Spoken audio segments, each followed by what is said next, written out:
The next part of that question is sort of, this is a good grounds to make this question more easily answered, I guess. In addition to this, what makes my work particularly peculiar is I also do translation of non-physical as like me. So I do coaching, so I coach actors. And looking at what Esther does here, and I've only been following your teachings for a little bit less than a year, but I mean, I'm really absorbed what's going on here. And it just matched up with what I already had the knowing of. Yeah. And so as Esther sits here and relaxes into the frequency, the station from which Abraham broadcasts, that's very, very, I want to say it's special because it's similar to what I do, but it's funny, as an actor, I can come up with and conjure lines and words and things for characters that may or may not exist, but they do through me. And when I sit and I do this work, let's say with coaching someone or translating for them, I get mostly images, and I look to Esther, who gets the words. And from different people are. Esther's more auditory. You may be more visual, although you are auditory as well. But there is another distinction that we think is worth making here, and that is when Esther is translating for us, we are a consistent energy stream that she has learned to tune to. And so it's an easier thing for her to tune to the consistency that is us than it is for you to tune to the frequency that may be this one or this one or this one or this one. So if you can, as a basis, as something that you do at the beginning of your process, if you can tune into who you are, so it goes like this. You're tuning into the frequency of that broader perspective who is really who you are, who will then tune into the frequency of this one and this one and this one and this one. And Esther is doing some of that here. In other words, there's a lot going on in a gathering like this, and it's a vibrational meeting much more than it is a verbal meeting. So for every word that is uttered, there are thousands, hundreds of thousands of thoughts that are transmitted that are all melded together. And so in the beginning, when Esther was receiving us, it felt to her as if there was a thought and then another thought, and it was almost as if she was reaching up to pull that one down and reaching up to pull that one down, like there could be many different storylines. Whereas the time has gone by, now it's so compelling, she never has any question about what it is that Abraham's wanting to present in any moment in time. So what we're saying to you is, what makes this successful in the way that it is Esther's vibrational preparation. She meets us at that vibrational place. And your preparation is the same. You're meeting that broader, your inner being, that higher self first, and then everything else will take care of itself. We asked you a very important question at the beginning, and we didn't really take the time for you to give us a sufficient answer. But we want to know, what is your preparation when you are attempting or getting ready to receive inspiration about a character that you might express? Let's just do that for a moment rather than extract it from another. What is your preparation? In other words, we ask you the question, do you get to know the character? Is the character placed in his environment? Is the character placed in his mood or attitude? Is the character placed in his circumstance? Because it's only once you understand those things and you're actually able to acknowledge and emanate the mood of your character, that the appropriate words would then flow through. Because you are diverse in the characters that you're playing. You don't want to be typecast into one.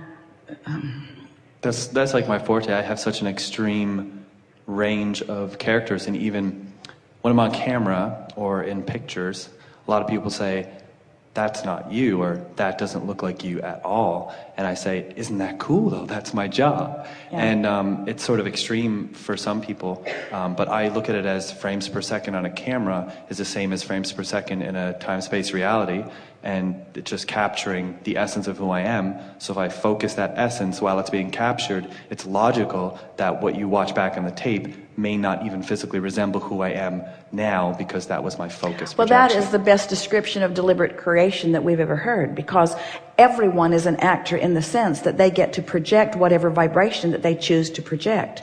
And here you are doing it deliberately, intentionally, in a broad range of attitudes and moods and experiences and life experience. And in every case, you are an actor doing that, so you're not jeopardizing what your vibrational being or point of attraction is. But if everyone who's listening in would understand that deliberate creation is just exactly that.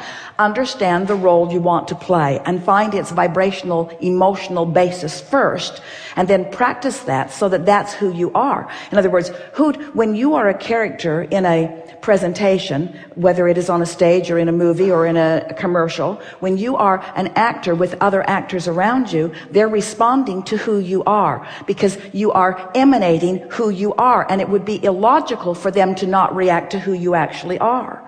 Well, this is the way the entire universe is responding to you. The universe is responding to each of you. You are an actor in a role, and everything and everyone else is responding to that which you are emanating, you see. So you just need to decide, am I a prosperous person standing here in this role that the universe is reacting to? Am I a revered and respected co-worker in this environment, or am I someone that gets beat up and picked on? Who am I? Who am I now? What has life brought me to? Who am I as I stand in this point of attraction? Because everyone else is responding to who you are. This is why everyone who has ever written a movie wants a really good cornerstone key actor, because they know you get an actor like that, you just need one actor like that, and an actor that is really in sync with who he is and what's going on. He will extract from everyone that interacts with him the exact performance or behavior. You see, just takes one. Just takes you standing where you are, being who you are. You can set the tone in your family. You can set the tone at your work. You can set the tone in the pod of traffic that's driving where you are. You can set the tone in the behavior of a hotel. You can set the tone in the restaurants that you frequent. You can set the tone for the way your children behave in their life experience. You can set the tone. You are the center of this universe. You are.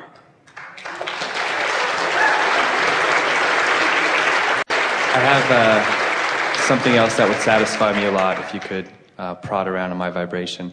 That being said, what you said there about setting the tone, I've worked and I've had performances where gone into, I guess, such extreme character, and you talk a lot about in the work of sometimes things will bounce off of people if they're not a vibrational match.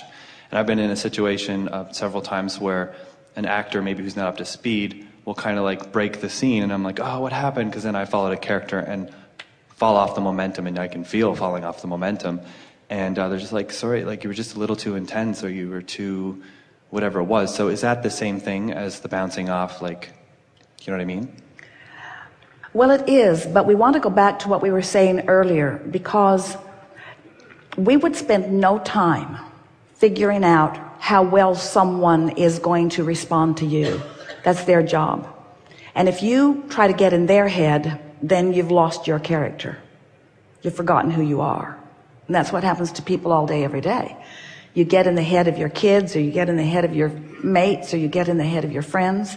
When you try to don the perspective of another, you've lost your point of attraction, and now they don't know what to do, you see.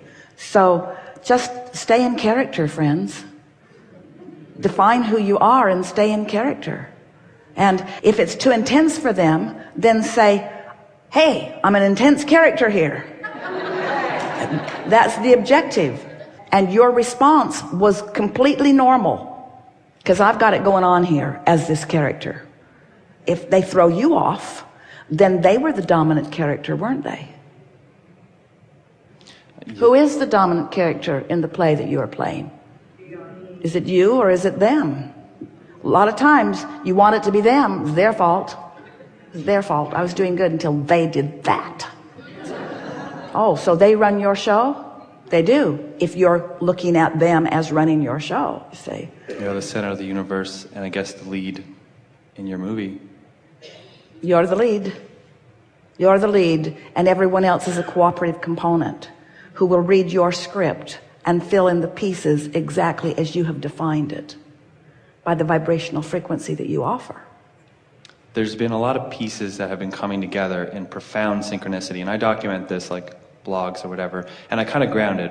I came and I saw you in Phoenix, and you said that, you know, you talk a lot about source and energy and the law of attraction, and you're looking forward to getting into more of the cars and the money and the musical projects and these things that are blended in a sense of not losing the perspective of seeing life through the eyes of source, but enriching it through the physical perspective as a personality, and then as if it's just logical, normal, not I'm attracting, I'm using law of attraction, it's source, it's non-physical, it's just sort of like this blended language as well. And that's where I'm moving forward. And I've gotten a lot of synchronicity. Again, like I documented, just for fun, not for me. Just want to take one moment to say perfect words. Thank you. Yeah. They were inspired. Yeah. You do this to me. Yeah. This is why I'm here, from Canada. So I've had these synchronicities that have been coming around. I'll stay general in this, but a particular actor in the world, and this connection has been made. And I'm not normally into, you know, intuitive, whatever. I keep it real general, real simple. And I can't deny that this project, I don't even know what it is, but it's coming up, and I'm working with this actor.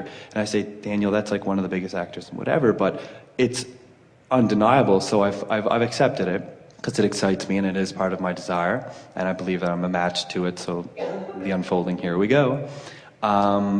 Is there some sort of legitimacy to what I'm saying about this, if you can get what this dovetails precisely with what we were saying earlier about, so you've already put it into the vortex, and the vortex has already done its part, and now any conversation that you produce about that only helps you to ensure a steady, stable vibration about that, which just makes it easier for you to experience the revelation of it moving into your grid. Which is fun on its own, because I step back at this point now, and some of my friends just look at me, or people who follow me on like my writing, and they just say, was that I was like, you saw the picture, like you heard the words, or you were there and part of the experience. So now it's sort of like, it's almost like the expectation goes beyond me, it's others around me sort of crutch to that expectation. Oh, well, there's as a well. synergy. That's what happens with a really good troupe that gets together to do anything. In other words, you just play off one another. You get tuned in, tapped in, turned on, and inspire someone else to get tuned in, tapped in, turned on. And now you've got something otherworldly that the world stands back in amazement as it watches it. This is what mastery of life is all about, you see. And the fact that it is fun for you is the next logical step. It's just the way it is supposed to feel. And nothing else will do now. You can't step back from this knowledge. I can't step back, and I've also lost the whole grip on where, when I was younger, it was a quest for fame, and then as I got more mature, it was a quest to prove my artistic ability. Then it was a quest to prove like my establishment is, you know, just a nice player of the game. And now it's just, I actually don't care what I do at all in my life. And now it is a quest for identifying in this moment what I choose for my point of attraction to be, why I joyously watch the universe fill in all of the details as affirmation of what I've chosen. In other words, there is no greater exhilaration, no matter what field or endeavor you are focused upon, than to feel the universal response to your aligned point of focus. That is a leverage of energy and power and love that is so far beyond the action world that most people are living in. So I'm not delusional? Yes, you are.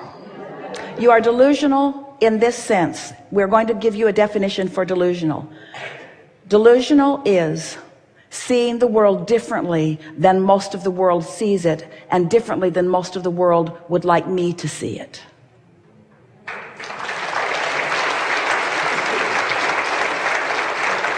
I stand in the delusional place of mastery with all of the greats. This has been delicious. Thank you.